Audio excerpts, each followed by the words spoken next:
Il est 8h32 et vous êtes bien sur RMC et BFM TV. Bonjour Valérie Ayé. Bonjour. Merci de répondre à mes questions ce matin dans ce studio. Vous êtes la tête de liste Renaissance aux élections européennes, les élections qui sont bien sûr dimanche. Vous êtes déjà députée européenne. Vous avez bien fermé la porte ? La porte de... La porte du studio. Pourquoi donc ? Parce que je me dis qu'à tout moment, il peut débouler. Vous commencez par ça. Non, mais en fait, je me dis, c'est vrai, qu'est-ce qu'on pense quand on est vous, Valérie Ayé, quand on est sur cette scène, lundi matin, qu'on s'apprête à prendre la parole, à être interrogé sur sa campagne, et qu'en fait, on a tout d'un coup le Premier ministre qui déboule, qui prend le micro et qui parle pendant 4 minutes sans vous laisser la parole. Bon, j'ai eu l'occasion de m'exprimer lundi, mardi et hier encore sur cette question. Je vous le redis, moi je suis très fière d'avoir Gabriel Attal à mes côtés, c'est une chance. Ensuite, qu'est-ce qu'on pense ? Moi je suis consternée par la manière dont mes adversaires font des polémiques sur rien. Je vois particulièrement cette semaine Marine Le Pen très présente sur les plateaux. Elle était chez vous hier soir, je crois. Elle fera encore des médias d'ici à la fin de la semaine. Personne ne se pose la question de savoir si Marine Le Pen, elle prend pas du temps de parole à Jordan Bardella. Mais là, on parle du Premier ministre. Non, mais en fait, c'est juste. Moi, j'en ai pas que l'exécutif. Vous avez pas. Non, mais attendez. J'en ai assez de ces polémiques. Moi, je suis là devant vous. On est bien là. Et quand mes adversaires essaient de faire des coups politiques sur des choses qui n'existent pas. Vous êtes là ce matin. Vous allez répondre à mes questions. Mais Valérie Ayé, en vrai de vrai, vous n'avez pas ressenti de malaise. C'est-à-dire qu'on le sent bien, ce moment-là. D'ailleurs, les journalistes eux-mêmes, à un moment, finissent par dire vous allez peut-être nous laisser l'interroger. Je vous le redis, moi je suis très fière et très heureuse d'avoir le Premier ministre à mes côtés. Je veux qu'on parle du fond pendant qu'on parle de la forme et qu'on répond aux polémiques des oppositions. Moi, on ne parle pas de la réalité des enjeux de ces élections-là, de ce que moi je porte pour les Français. Le fait que je veux qu'on bâtisse ensemble une défense européenne. Mais pour moi, ça fait aussi partie du fond, parce qu'il va parler justement du fond ce soir, Emmanuel Macron, mais il va en parler en tant que président de la République. Et cette question, elle ne vient pas que de moi, elle vient aussi par mail de Ludovic, qui habite à Évry-Courcouronne et qui vous pose cette question. Madame Ayé, pourquoi M. Attal et le président interviennent concernant les européennes? Est-ce que ce n'est pas un conflit d'intérêts et inconsciemment du mépris pour votre campagne européenne? Cette élection, elle est majeure. Le président de la République a eu l'occasion de le dire. D'ailleurs, l'Europe, elle est mortelle. Et en fait, on a devant nous des défis qui sont colossaux. Le retour de la guerre en Europe. Le changement climatique qui s'accélère, la révolution de l'intelligence artificielle, le risque de décrochage économique dans la compétition mondiale entre les États-Unis et la Chine. Ça, c'est le constat qu'il faut faire. Et c'est ce qui fait que ces élections, elles sont importantes. Et elles sont d'autant plus importantes qu'au moment précisément où on n'a jamais eu autant besoin d'Europe, il y a un risque de devoir arriver au Parlement européen des gens qui détestent l'Europe et qui feront qu'on ne pourra plus travailler comme on a travaillé jusqu'à présent, qui vont faire que la machine, elle va s'enrayer. C'est hyper concret pour les Français. Je vous donne un exemple. On va rentrer tout de suite dans le dur, même avec la voiture électrique. Sur le mandat qui vient de se terminer. Si on avait eu des gens en nombre suffisamment important pour bloquer les décisions qu'on a prises sur le mandat qui vient, on n'aurait pas eu le plan de relance qui a permis de sauver des millions d'emplois en France et probablement les téléspectateurs ce matin qui, au moment de la crise sanitaire, ont pu garder un emploi, garder un salaire grâce à l'aide européenne. On n'aurait pas eu encore récemment une décision de la Commission européenne qui a interdit TikTok Lite. Alors si vous savez pas ce que c'est, en fait, c'est ce système d'application mis en place, qu'a tenté de mettre en place TikTok et qui rémunérait le temps passé devant l'application. Exactement. Donc pour protéger nos enfants, on a dit non. On ne fait pas de la marchandisation de nos ados et donc on a dit non. Ça, par exemple, c'est quelque chose qu'on n'aurait pas pu faire s'il y avait eu ce qu'on appelle une minorité. C'est pas la Commission. Alors c'est la Commission qui a pris la décision, mais sur la base de lois qu'on a votées sur le mandat précédent qui vient de se terminer. Donc c'est ça, c'est quelques exemples très concrets du fait que si hier on avait eu une minorité de blocage, des députés qui détestent l'Europe en nombre suffisamment nombreux au Parlement européen qui nous auraient empêchés de prendre ces décisions majeures, on n'aurait pas pu avoir ces effets-là pour mieux protéger les Français. Et c'est ce qui peut se passer demain au Parlement européen si on envoie un nombre élevé, peut-être même le contingent le plus élevé de députés du Rassemblement national, des amis de Marine Le Pen et de Jordan Bardella demain au Parlement européen. On va rentrer dans le très concret avec notamment la question de la voiture thermique, mais quand même encore une question. Je sens chez vous la volonté de dire tout va bien, je suis très heureuse qu'ils me soutiennent. Au fond, on dit beaucoup que si vous arrivez autour de 15-16 dimanche, alors que le Rassemblement national ferait potentiellement 30, voire 32, ce serait une défaite. Vous pourrez dire que c'est aussi leur défaite et pas seulement la vôtre, quoi. Moi, je suis en campagne jusqu'à demain, 23h59. Je suis mobilisée. 23h59, c'est la fin officielle de la campagne. Ouais. Le résultat, c'est dimanche soir. C'est un enjeu important. C'est l'avenir de la France qui se joue, l'avenir de l'Europe qui se joue, l'image de la France demain. La France, c'est un pays fondateur de l'Union européenne. Si on envoie beaucoup, massivement, des députés européens qui détestent l'Europe au Parlement européen, quelle image on renvoie, quelle image les Français renvoient et quelle influence. C'est notre capacité d'influence qui se joue aussi dans les institutions européennes, dans le mandat qui vient de se terminer. Alors, il y a plein de choses qui ne vont pas encore et il faut continuer de transformer l'Europe. On a déjà commencé, il faut avancer. Évidemment, l'Europe, elle n'est pas parfaite, mais fondamentalement, qui peut imaginer aujourd'hui, face au chamboulement du monde, face aux défis qui sont les nôtres, qu'on pourra y répondre en se repliant sur soi-même. Et c'est pourtant ce que portent les députés d'extrême droite. Les députés, et j'imagine que vous parlez en particulier de Jordan Bardella en France. La vente des voitures thermiques, voilà une question que j'ai posée à tous les candidats aux élections européennes parce qu'elle est extrêmement concrète pour les Français. Aussi parce que c'est la position la plus défavorable, en tout cas à laquelle les Français sont le plus défavorables. C'est la position la plus impopulaire de l'Europe. Interdire la vente de voitures thermiques neuves à partir de 2035 en Europe. Est-ce qu'on assume ? Est-ce qu'on ajourne ? Est-ce qu'on annule ? On assume. Je voudrais dire aux Français qui nous regardent que je comprends qu'ils se posent des questions. Parce que, et d'ailleurs, moi j'habite en Mayenne, dans un territoire rural. Je suis attachée à la voiture. Je sais qu'on a besoin de la voiture pour aller au travail et pour aller faire ses courses. Donc, premièrement. Deuxièmement, je comprends que les Français se posent des questions parce qu'aujourd'hui, la voiture électrique, elle est hyper chère et la voiture électrique, elle est largement produite en Chine. Mais pourquoi c'est important? Mais est-ce qu'en 2035, on sera prêt justement pour que ce soit ni trop cher, ni uniquement chinois? Pourquoi c'était important de prendre cette décision? Et deux, pourquoi on va y arriver? La première, parce qu'aujourd'hui, la voiture thermique, ça pollue la planète et donc ça contribue au réchauffement climatique. C'est mauvais pour notre santé. C'est 50 000 morts par an à la cause de la pollution de l'air.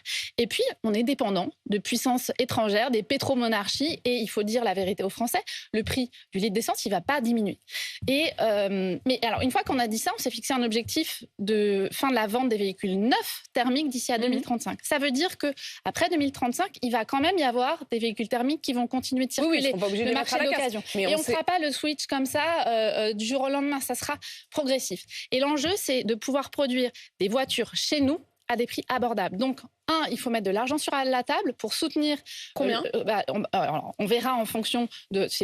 moi, je porte un plan d'investissement de 1 000 milliards d'euros pour soutenir le nucléaire et notamment les industries vertes, dont le développement des voitures électriques chez nous. Donc, c'est des sommes qui sont importantes, mais on investira en européen. Donc, c'est d'abord aider à se faire sortir de terre des usines qui produiront des voitures, des batteries et des voitures électriques. Ça a commencé déjà à Dunkerque, où j'étais au Havre lundi avec Édouard Philippe. Pour la méga factory de... Exactement.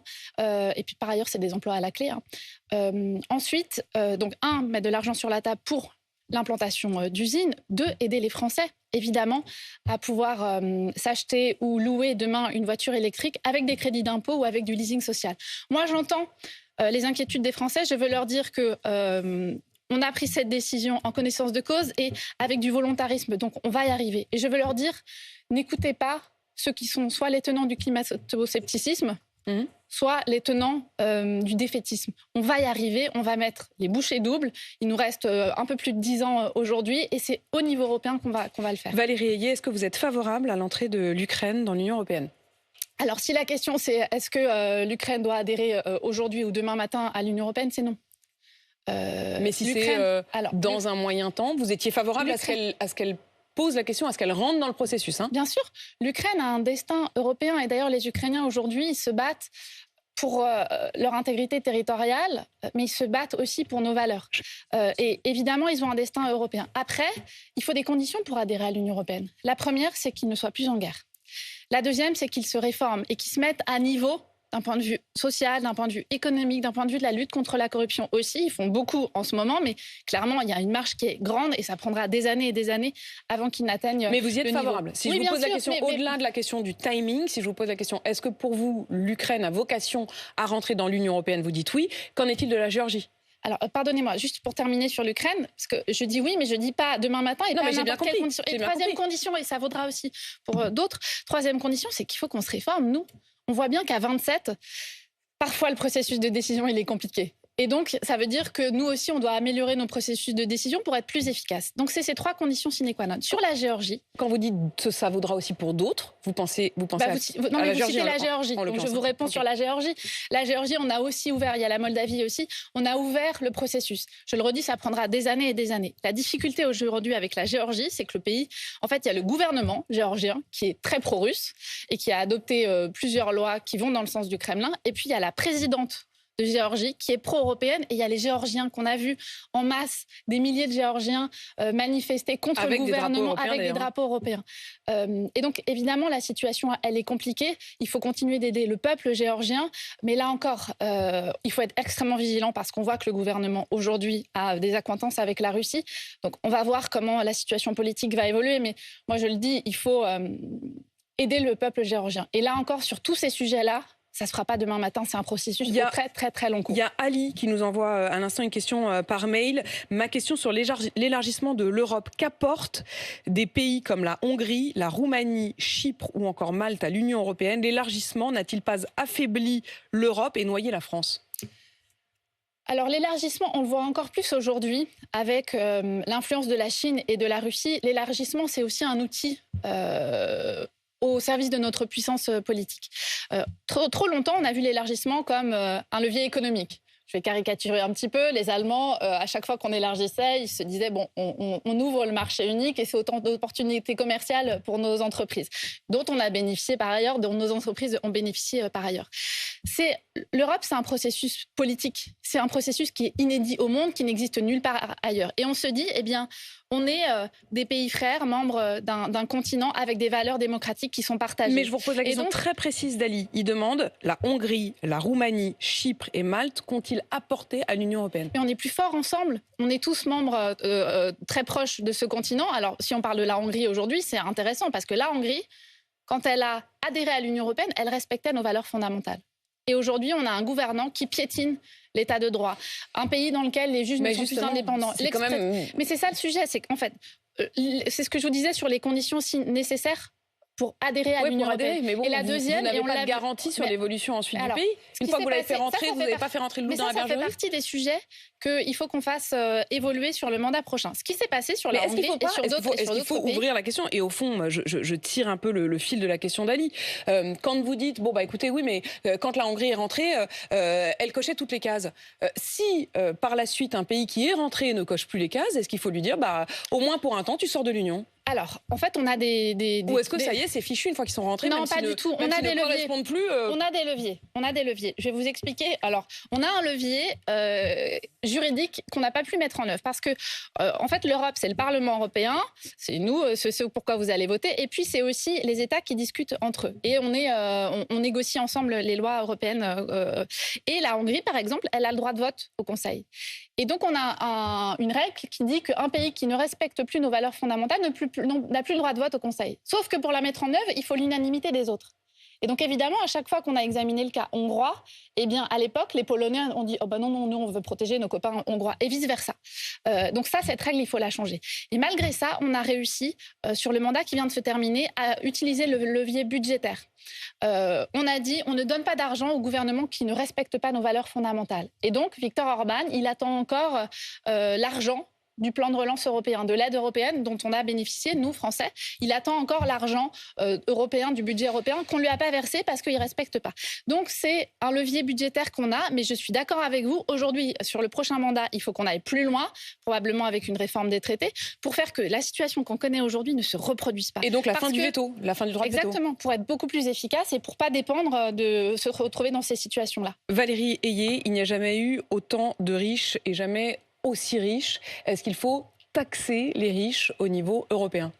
Alors, que chacun doive contribuer au budget européen, enfin à nos dépenses communes et ce qui nous permettra de ramener de la justice fiscale, oui, bien sûr. Moi, par contre, je pense qu'il faut porter le débat à l'échelle internationale. Pourquoi? Parce que les ultra-riches... Donc une taxe mondiale. Exactement. Pourquoi? Vous y êtes favorable? Oui, je suis favorable. Mais pas au niveau européen. De 2% pour les méga riches? Écoutez, ça, ce sera l'objet de la discussion à l'échelle internationale. Déjà sur le principe. Moi, j'y suis favorable, mais pas à l'échelle européenne. Parce que qu'est-ce qui va se passer si on la met à l'échelle européenne? Les ultra-riches dont on parle, ils sont hyper mobiles. Ils vont aller peut-être aux États-Unis, ils vont peut-être aller à Dubaï, ils vont peut-être aller en Chine, que sais-je. Et donc moi, je dis, OK, il faut qu'on taxe les ultra-riches, mais il faut que les ultra-riches, ils restent chez nous. Est-ce que vous estimez d'ailleurs que l'Europe doit pouvoir lever l'impôt ? Aujourd'hui, l'Europe ne lève pas l'impôt. Donc, à ceux qui disent qu'on veut créer des impôts européens, l'Europe ne lève pas l'impôt. Oui, mais est-ce que vous souhaitez qu'elle puisse le faire ? Moi, je pense qu'il faut que les parlements nationaux puissent continuer à dire on est d'accord, on n'est pas d'accord pour mettre en place telle ou telle taxation à l'échelle européenne. Donc, non, mais est-ce que vous y êtes favorable ? Je vous réponds. Non, vous êtes favorable au fait que les parlements puissent s'interroger sur cette question-là. Moi, je vous interroge sur cette question-là. Valérie Ayé, est-ce que vous voulez que l'Europe puisse lever l'impôt ? Alors, matériellement, ce ne sera pas possible dans tous les cas, mais je pense qu'il faut qu'on avance sur la question de la taxation et que les parlements doivent pouvoir continuer à dire on est d'accord ou on n'est pas d'accord. Donc, simplement, la question de lever l'impôt en tant que telle, ça n'existera pas pour l'Europe demain. J'ai une question sur les agriculteurs. Elle vous est posée par Adèle. Adèle a 23 ans. Elle est étudiante. Écoutez. Bonjour Valérie Ayé. Est-ce que vous continuez à soutenir le Green Deal malgré les protestations des agriculteurs ? Alors, il y a eu beaucoup d'amalgames qui ont été faits entre le Green Deal et les manifestations des agriculteurs. Les agriculteurs, ils ont demandé plus de simplification. Et ça a été la demande qu'on a faite à l'Europe. Et on a simplifié quelques règles de la politique agricole commune. Les agriculteurs, ils ont demandé de meilleures rémunérations et ils ont demandé qu'on mette fin à la concurrence déloyale, c'est-à-dire que les produits qui viennent de l'extérieur de l'Union européenne ou même qui viennent de l'Union européenne, de la Pologne ou de la Roumanie, par exemple, respectent les mêmes normes. Et évidemment, les agriculteurs mais le Green Deal, tel que vous l'aviez soutenu, est-ce que vous le soutenez encore aujourd'hui ? Oui, je le soutiens encore. Le Green Deal, c'est quoi ? Parce qu'on a parfois l'impression d'un paradoxe aussi sur votre liste, sur des questions comme par exemple la reconnaissance de la Palestine entre vous et votre numéro 2 Bernard Guetta, ou sur la question du Green Deal et de l'écologie entre vous, qui êtes apparu aussi comme une forme de sauveuse juste après la crise de l'agriculture, revendiquant être issu d'une famille d'agriculteurs, et votre numéro 4 sur la liste, qui s'appelle Pascal Canfin, qui est un écolo qui a lui-même porté le Green Deal. Il en a été l'un des artisans puisqu'il était à la tête de la commission qui a mis en place le Green Deal. Et depuis 2019, on est au Parlement européen et on n'a jamais opposé... Mais est-ce que c'est pas un problème le et en même temps à ce niveau-là ? Mais non, au contraire. Il ne faut pas opposer agriculture et environnement. Moi, je connais le monde agricole. J'ai grandi dans une ferme et j'ai dans mon entourage ma famille et mes amis qui sont agriculteurs. Les agriculteurs, c'est les premières victimes du réchauffement climatique. Ils sont aussi les premiers acteurs de la lutte contre le réchauffement climatique. Ils ont fait beaucoup. On va les accompagner aussi avec des aides financières. Mais la réalité, c'est quoi ? C'est que je vais vous donner un exemple. Allez-y. Une loi sur le Green Deal sur laquelle on n'a pas pu aboutir. À cause de qui ? À cause de la droite et de l'extrême droite au Parlement européen et de la droite et de l'extrême droite française. À cause de Jordan Bardella, à cause de François-Xavier Bellamy. On a en France un objectif de réduction de l'usage des produits phytosanitaires, des pesticides. En Europe, il y a seulement 3 pays qui ont un plan de réduction des pesticides. Et nous, on a dit, eh bien, il faut que tous les agriculteurs partout en Europe aient un objectif de réduction des produits phytosanitaires. C'est dans l'intérêt des agriculteurs, c'est dans l'intérêt de notre santé à tous. Et puis, ça permet à nos agriculteurs français d'être sur un même pied d'égalité. On a eu une loi qu'on a votée qui a été soumise au vote du Parlement européen il y a quelques mois. Elle a été tuée dans l'œuf à la faveur d'une alliance entre les Républicains, donc la droite européenne et l'extrême droite européenne. Entre-temps, c'est l'Union européenne tout entière qui a décidé d'abaisser les exigences sur les réductions de pesticides. Après la colère des agriculteurs. Ils ont quand même relâché un tout petit peu l'étau. Non, alors on a simplifié... Enfin, dites-le aux agriculteurs, ils vont être déçus si vous leur dites que ça n'a pas été fait. Ils ont le sentiment que ça l'a été. Ça ne concerne pas du tout les produits phytosanitaires. Pas du tout. Sur la simplification qu'on a demandée au niveau européen, ça concerne, je ne vais pas aller être trop technique, mais ça concerne le sujet des jachères. Et globalement, effectivement, les agriculteurs... leur job et leur boulot, c'est d'aller travailler la terre, c'est de s'occuper de leurs bêtes et c'est pas d'être toute la journée derrière des ordinateurs. Donc là-dessus, on a négocié une politique agricole commune au début du mandat. Donc on a négocié les règles de la PAC et puis on a négocié le budget. Le budget, c'est 10 milliards d'euros de l'aide européenne qui va chaque année aux agriculteurs français. C'est à peu près 40 000 euros par exploitation. Et puis il y avait les règles qu'on a votées en parallèle. Et celles-ci, elles nous permettent de faire que la PAC, elle est plus verte, plus rémunératrice et qu'elle garantisse notre souveraineté alimentaire. Et là, sur le volet vert de la PAC, on a juste apporté des simplifications pour répondre à la demande du monde agricole. Valérie Ayé, Volodymyr Zelensky sera demain à l'Assemblée nationale, notamment pour parler des besoins de l'Ukraine. Marine Le Pen juge pas respectable cette invitation. Elle accuse Emmanuel Macron d'instrumentaliser la guerre en Ukraine. Manon Aubry dit également on peut quand même s'interroger sur le timing et la volonté d'instrumentaliser la guerre en Ukraine. Qu'est-ce que vous répondez ? Qu'est-ce que vous voulez que je vous dise ? on est dans un moment historique avec ces commémorations aujourd'hui. Le président de la République invite Joe Biden, il invite Charles III, il invite Volodymyr Zelensky. Que Volodymyr Zelensky vienne en France à l'occasion de ces commémorations, moi je suis fière qu'ils viennent à l'Assemblée nationale pour adresser un message aux députés français. Je suis fière. Et évidemment que ça doit être source de fierté et pas source de ce type de polémique minable. Merci Valérie Ayé d'être venue dans ce studio ce matin. Valérie Ayé, tête de liste Renaissance aux élections européennes. À ce même micro, demain matin, c'est Jordan Bardella qui répondra à mes questions dans cette dernière ligne droite des élections européennes. Il est 8h52 sur RMC BFM TV.